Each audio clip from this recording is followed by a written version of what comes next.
Сайн байцгаана уу хүмүүдээ, та бүхэнтэйгээ ээлжид цахим хичээлээр уулзж байна. Өнөөдрийн хичээлийн сэдэв дэлхийн дотоод бүтэц гэсэн сэдэв байна. Дэлхийн дотор юу юу байдаг вэ? Үүнийг хэрхэн яаж судалдгийг болоо энэ талаар бүгдээрээ товч танилцъя.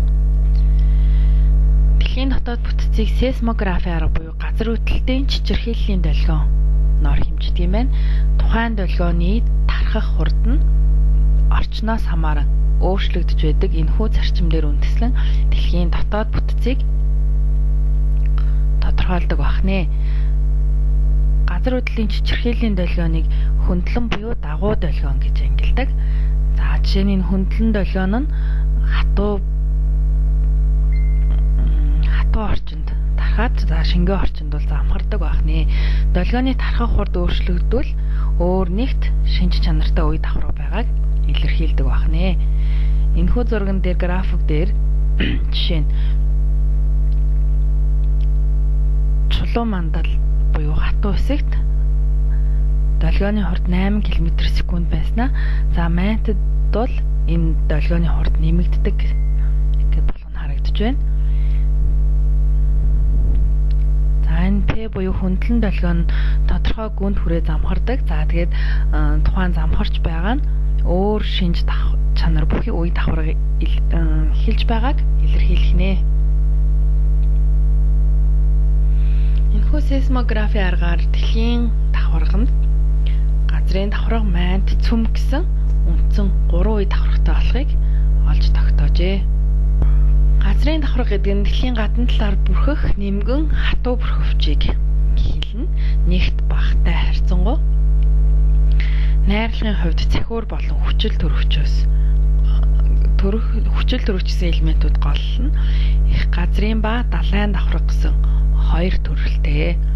Их газрын давхарга нь нэгт багтай бөгөөд тунмал, боржин, хөрмөн чулуулаг гэсэн 3 үе давхаргатай ойролцоогоор 35-аас 45 км зузаантай ийм давхарга бахнэ. Тухайн газрын давхарга нь их газрын давхарга нь уулархах газраа 70 км хүртэлж үргэлжилдэг бахнэ. Харин далайн давхарга нь их газрын давхаргыг бодвол арай нэгтгэхтэй.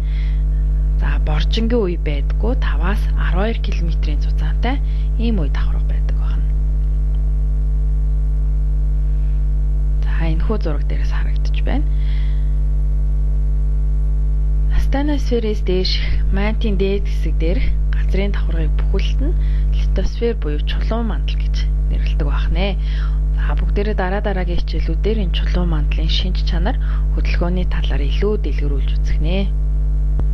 Тэгвэл дэлхийн энэ дотоод үе давхаргууд нь ямар шинж чанартай юм бэ гэдгийг энэ хөөхснэгтэнд харуулсан байна.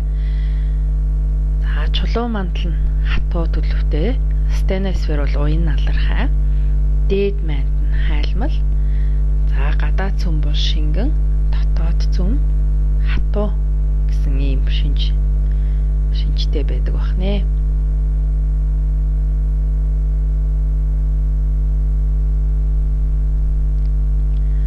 Тэгвэл эдгээр үе давхаргууд нь ямар элементээс тогтдгийг энэ хөөхснэгтээс харцгаая.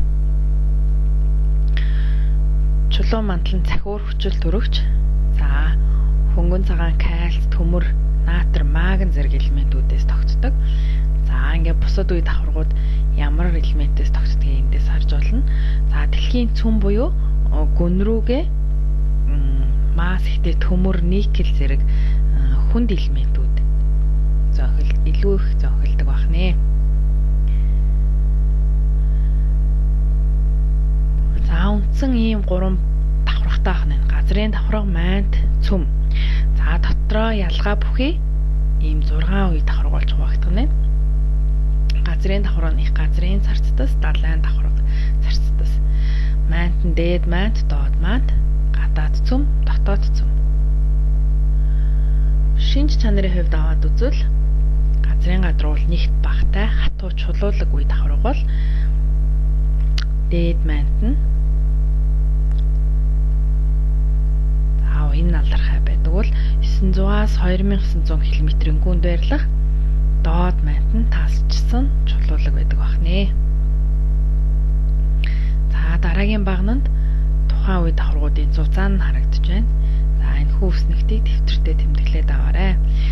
Дэлхийн радиус ихэд 3460 км байдаг байна. Тэгвэл яагаад дэлхийн юм үеиг буюу юм бүрхүүлэг байдалтай болсон шалтгааныг энд тайлбарсан байна. Температур ихтэй хайлмал буюу хагас хайлмал байдал хүнд элементүүд нь эргэн тойрны элементүүдээс ялгараад хүндийн хүчний төв рүү тунж цөмийг үүсгэсэн байдаг. За арай хөнгөн элементүүд нь гадагшаа ялгарч мантийн дээд хэсэг газрын давхарга зэргийг бүрдүүлсэн байдаг юм байна. За энэ хөвснэгтийг ажиглаад дэлхийн гүн рүү температур, нэгт, даралт ямар хамааралтай өөрчлөгдөж байгаа зүй тогтлыг ажиглаад бичээд аваарай хүүхдүүдээ. За жишээ нь цөмийн температур гэхэд дэлхийн цөмдөө 5700 градус, ойролцоогоор 6000 градус Цельс хүртэл температуртай байдаг бахнэ. Энэ нь бараг нарны гадрахтай ойролцоо ийм температур юм.